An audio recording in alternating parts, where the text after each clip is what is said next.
கமகமக்கும் அந்த குருமா வாசனையோட எண்ணெய் ஊத்தி பொரிச்செடுத்த அந்த கலர்ஃபுல்லான பரோட்டாவை ருசிக்காதவங்க இருக்கவே முடியாது.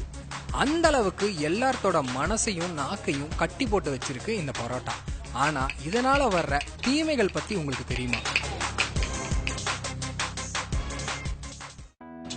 பரோட்டா செய்ய தேவையான முக்கிய பொருளான மைதா கோதுமையோட மேலே இருக்கிற தவிட நீக்கப்பட்டு அரைக்கப்படுவதால கிடைக்கிறது. மைதா வெள்ளையா இருக்கணுங்கிறதுக்காக பென்சோயிக் பெராக்சைடு என்ற வேதிப்பொருளையும் மிருதுவா இருக்க அலெக்சான் அப்படிங்கிற ஒரு வேதிப்பொருளையும் சேர்க்கறாங்க. இந்த பென்சாயிக் பெராக்சைடு அப்படிங்கிற வேதிப்பொருள் புற்றுநோயை உண்டாக்குற அளவுக்கு ஆபத்தானது. அது மட்டும் இல்லாம இந்த வேதிப்பொருளை துணிகளை தயார் செய்யும் ஆலைகள்ல பயன்படுத்துவாங்க. அலெக்சான்கிற வேதிப்பொருள் கணையத்தில் உள்ள பீட்டா செல்களை பாதிச்சு நீரிழிவு நோய்க்கு வழிவகுக்கக்கூடியது. அது மட்டும் இல்லாம இந்த மாதிரி தயாரிக்கப்படும் மைதாவில் எந்த விதமான நார் சத்தும் இருக்கிறது இல்ல. ஃபாஸ்ட் ஃபுட் அப்படின்னு சொல்ற இந்த துரித உணவுகளான பரோட்டா, நூடுல்ஸ், நான், ருமாலி ரொட்டி, பன், சமோசா, பீட்சா, குல்சா, பர்கர் அப்படின்னு நீண்டுகிட்டே போற இந்த லிஸ்ட்ல இருக்கிற எல்லா உணவுகளுமே மைதாவால செய்யப்படுறதுதான்.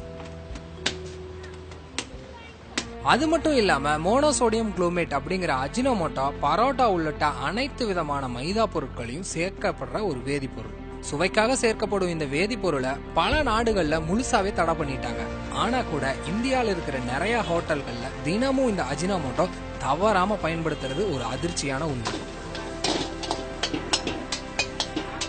மைதாமாவே பெரிய யமனா இருக்கும்போது அதோட சேர்க்கப்படுற இந்த அஜினோமோட்டோ இன்னும் பல நோய்களை தானே உண்டாக்கும். தலைவலி, ஒற்றை தலைவலி, ஆஸ்துமா, செரிமான கோளாறுகள், இதய கோளாறுகள், இப்படி பல நோய்கள் இந்த அஜினோமோட்டோ ஏற்படுத்தும் மருத்துவர்கள் எச்சரிக்கிறாங்க.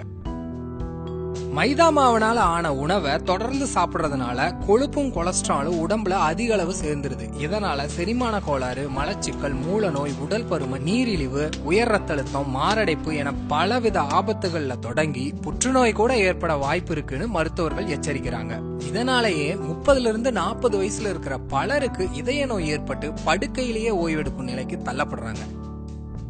இந்த மாதிரி பல நோய்களுக்கு வழிவகுக்கும் இந்த மைதா உணவுகள் இன்னும் தேவைதானா? கொஞ்சம் யோசிச்சு பாருங்க மக்களே.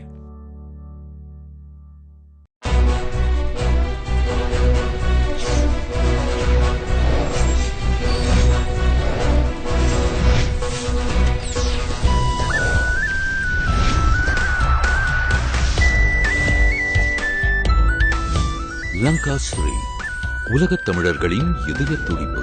www.lankasri.com